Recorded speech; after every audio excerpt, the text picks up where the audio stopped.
So our next topic is going to be liquid de-icing storage tanks. And our very own Tim Cunningham is going to be our next speaker. And his bio is that he's the equipment engineer with the Kansas Department of Transportation. He's a mechanical engineer from, my phone just went dim, from Kansas State University.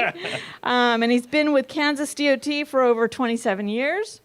He's also the chairman of the oversight panel for the EMTSP, otherwise known as our fearless leader. So take it away. And then Tim will become your moderator after he does his presentation. Thanks, Tim. I appreciate that. I thought I was going to have to introduce myself, and that would have been awkward. So thank you. Okay, liquid de-icing storage tanks is my topic. I'm hoping this isn't too boring for you all, but it was interesting for us. Wanted to give you a little bit of background. In Kansas, we have around 200 of these poly storage tanks. 145 of those are 10 years and older. Primarily, we use them to store salt brine. We have a few mag chloride and a few beet juice and the likes, but 95% or more are storing salt brine, and almost all of them are 10,000 gallon tanks. Like many of you, we got into brine probably mid-90s. We assigned a replacement cycle on these tanks of 15 years because that's really just our standard run-of-the-mill replacement criteria. We didn't know any better, but honestly, we were not focused on replacing these. You know, in my estimation, we were waiting for some indication that we were going to have to start doing something. That was our indication. That happened in our Atwood location, which is northwest Kansas. And while it looks kind of entertaining, it actually ended up being a dangerous situation. You know, in my mind, when I thought of a tank failing, it was going to seep out of a seam, or we were going to have some notification of some sort that maybe it was going to fail. What happened was we were loading brine into it in the middle of a winter operation, and it failed. It just plain blew apart. I mean, it was a violent experience for the guys that were around it, and one guy in particular. It collapsed while he was making brine and loading it into a tank. He climbed off the loader. This is all written in an accident report. when it collapsed, hit him. Pieces of it hit him, hurt his shoulder. Something came and cut his forehead, and it came apart enough force that it bent the new brine maker that was next to it. The pump and electrical service was laying disassembled on its side, you know, creating a hazard as well. Lucky that there wasn't enough there to shock him, but yeah, it was kind of scary. That was a new brine maker that had just been delivered, I don't know, a month or so. This is its first time in service, and they had to send it back to get it reworked. Not what I would have expected, just some interesting pictures. How old was it?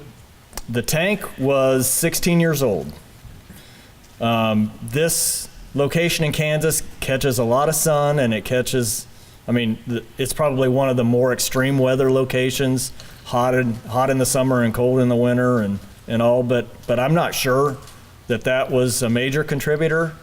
You know, I assume it's due to UV rays, but you know, your guess is as good as mine.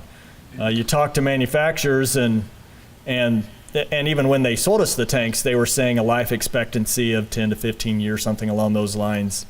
But like I said before, I wasn't so worried about that. Maybe I should have been. Certainly we are now. And so, again, a little more background. Typically, we have a brine maker and a 10,000 gallon storage tank in every one of our what we call sub-area locations. Those are the county type garages or shops that some of you call them. They each have, you know, salt storage and brine storage. This is a typical setup for us with a newer brine maker, and we can talk about that a little bit if you'd like, but usually it's a brine maker and a single storage tank, although there are variations. As brine usage is going up, and we have more and more liquid applicators or anti-ice tanks, as we call them, the more storage, the more you don't have to make during a storm. And so we're adding more and more storage, it seems like, in locations. This is our older brine maker setup, where it was, I don't know if some of you recognize this, but we called it the tank on a tank setup, where the salt's on top and water washes over the salt and collects in the tank below. We're phasing those out and going to the other style. Nice thing about these newer brine makers is easy to clean them out. That's what that is on the bottom. You can kind of see that the door drops down and all the muck and stuff that collects. You dump it into a loader back bucket and throw it back on your salt pile and go back to making brine, as in the old system where you had to somehow shovel all that gunk out of a tank or suck it out somehow with your vacuum unit. That's what we would do in cases where we had access to it. So we started a bit of an investigation to figure out what it was that happened, and if we were unique. Maybe your first reaction, certainly my first reaction was, oh really, the guy, what really happened here? Did he hit it with the loader, or what was the true cause of it? But the folks there locally and the district folks were all convinced that this was a legitimate failure of a tank, and not anything that, a story that was created. And so my boss sent an inquiry through his Clear Roads folks, and there was some conversations about it. My understanding is there have been other failures around, maybe in some of your states, I'm not sure. The Ohio folks were helpful, is my understanding. Purdue put together a document titled Polytanks for Farms and Businesses. It's an interesting document. It talks a lot about the use of those tanks and maintaining them, but also it gives some inspection procedures for identifying tanks that are close to failure. I think maybe my next slide highlights that. Yeah, they say color a 6x6 section with a water-soluble marker and wipe it off. And you can start seeing crazing, or if there are cracks, it'll fill in those cracks and they'll start to be identified then. In all honesty, I haven't had a lot of luck with that procedure. Maybe it's because I haven't found the right tank yet, that maybe we have some that aren't that close to failure. But I don't have access to the pieces of this tank that came apart, but the folks there at the district that tried this said they could see some crazing on it. And so the other test, and maybe Bruce can help me with this, but the other test is to whack it with a baseball bat. And if it breaks, then it's close to failure. We do it twice a year. Yeah. But if you can't hear that, what Bruce said, they do that twice a year in Oregon. They whack it, and if it breaks, then it's no good, and they take it out of service. And that's exactly what this Purdue thing says, is you take a bat on an empty tank, and you break it, you hit it hard, and if it breaks, then you're lucky, because it would have broke, while it was full of material, and how you know that it needs to be replaced, and so you take it out of service. If it didn't break, well, go ahead and fill it up and use it again, I guess. So. Is this like your biggest highway worker? Yeah, you take your biggest highway worker and a good-sized bat. It's a union job, and so you send him around, that's all he does. No. Yeah. Yeah. So we really felt like this was a safety issue for Kansas. We have, like I said before, so many tanks that are reaching that same age. We got into it. We jumped into brine with both feet about the same time. And so we have tons of tanks out there that are that same age, 16, 15, 17 years old, somewhere in there. And so we decided that we needed to go out and replace all of our model year 2000 and older tanks immediately as a safety initiative. And so that was 74 tanks for us statewide. We estimated that was going to be about a $750,000 project to get those replaced, just in capital costs. And so, consequently, about the time that we were looking at replacing these, I guess not really consequently, there's a manufacturer in Kansas that heard about it through the grapevine because they were close to the location. And they said, we think we can make a better tank for you than the poly tanks. And the more we investigated it, we found out that there are folks using fiberglass tanks in lieu of poly tanks in some of our states that are around us, and also, I think Colorado in particular, you guys are using them. And certainly in other industries, in the oil industry and the likes. A fiberglass tank will have a working life of 25 to 35 or plus years, certainly much longer than the poly will. They have a lot of options as far as how you configure them. Much larger tanks, they'll build you as big a tank as you really want.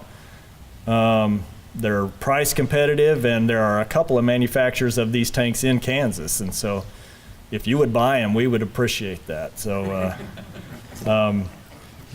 Price competitive, KBK is the contractor. We just put together the specifications here a month or so ago, put it out to bid and signed contract, and now we have KBK, they're out of Rush Center, Kansas, on contract to provide fiberglass tanks for us.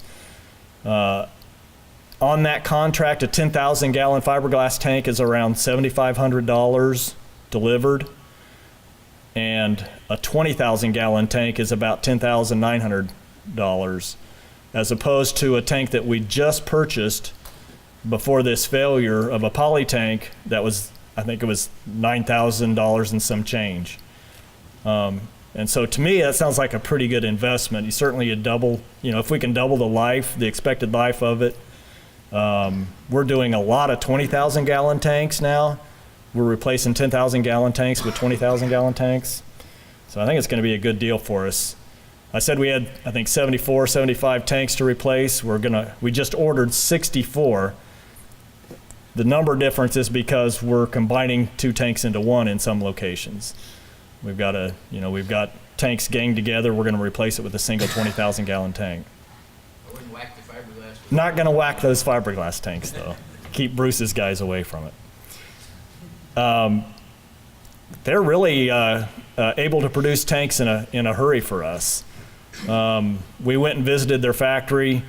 Like I said before, we signed the contract and sent them a PO, and they said, you're going to start seeing tanks in 4 weeks, which surprised us a little bit because we had to start building pads for these things to sit on. And so they're getting ready now, and we should see tanks in another week or so, I think.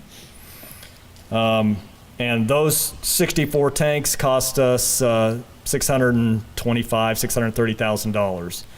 That's 2/3 of those being 20,000 gallon tanks. There's a picture of one. It's not ours. It may be one of yours as far as I know. I think Indiana maybe also has some of these tanks. Not sure it's in the DOT. I don't know where Mark is, but. Yeah, I think we have a couple of those. I'm not sure exactly where they are, but I do believe we have a couple of fibers. Okay, there you go. One of the nice things you'll see here about this compared to the poly tanks that we have in service is you do have to get inside of these tanks from time to time and clean the crud out. A lot of, at least in Kansas, where the salt comes from, it has some shale in it. And that shale, even after you go through the brine making process, it'll make its way into the storage tank and settle out. And if you don't keep it churned up good and get it onto the trucks to put on the road, a lot of times it'll settle out and you'll have to get inside periodically and get it out. Nobody wants to get inside those tanks, and you have the confined space issues and be able to get him out of there in a hurry if he should become incapacitated and all that. Well, here you've got a manhole that's at ground level virtually. You open that up and get inside the tank. And so that's a big advantage in my opinion, to be able to get inside there and service it without having to go through the top. A picture of the facility there in Kansas where they're actually making the tank. They got these big mandrels that rotate, and they're winding the chopped fiberglass on them, and resins being sprayed on, and it's kind of an interesting process. I think that's a 10,000 gallon tank that's on its side there that they were building for somebody else, but give you a little perspective. They have the flange fittings. They can do threaded fittings as well, but a flange fitting there that for all of your plumbing needs. Another picture. You may have seen the pictures of our storage tanks. We don't have containment around them for the most part. We have few locations where they've either elected to, or there are local ordinances that may direct them to provide containment, but it's not a mandate in Kansas for salt brine. And so we typically don't do it. We usually don't have releases, but it has happened. So a show of hands of folks that were aware of the life of polytanks and have good replacement programs in place to get them out of service. Good replacement. Yeah. Now, this one caught us by surprise for sure. And through the inquiry, I didn't include the picture, but I've also seen pictures of truck-mounted tanks, you know, your liquid applicators, where those have failed, where the ends have blown off of them. And I don't know that that's as big an issue for us. I can certainly see that happening under impact. We do include the hoops and inside the tanks to kind of take some of that shock loading off of the ends of those tanks. But something to be aware of, I guess, is the whole reason for this presentation. Any questions or discussion? Go ahead, Steve. How do you plan to dispose of the old tank? That's a really good question. Steve asked how we plan to dispose of the old tank. And there's been a little bit of debate in Kansas about that, but ultimately we're going to see if they have a value. We're going to list them as is, but with a disclaimer saying these are at the end of their expected life. And so, you know, whether we state it explicitly or implicitly, we don't, you know, encourage you to put them in service as a liquid storage tank. If you want to cut them in half and feed your cattle or whatever, I don't know what you would do with a tank like that, but maybe you can come up with some good, yeah, swimming pool. Some of us, that'd be a nice pool in Kansas. You betcha. Any other questions or comments? What about the expansion on them? How far do they expand? Any more than the balloons? Are they pretty rigid? Or? The fiberglass units, I think they're pretty rigid. Certainly they'll move a little bit. Jeff, I don't know if you heard that question. He asked the expansion on them. Jeff Tice has done a lot of the legwork in Kansas dealing with the contractor, but as far as how much they move under load when you fill them up, a fiberglass tank? Yeah. We talked about how you plumb it and having to allow for a little bit of that movement, but I don't believe it's as much as a poly tank would move. I think it's more rigid than the poly tanks are. So. Anything else? Okay, good. Thank you very much. Now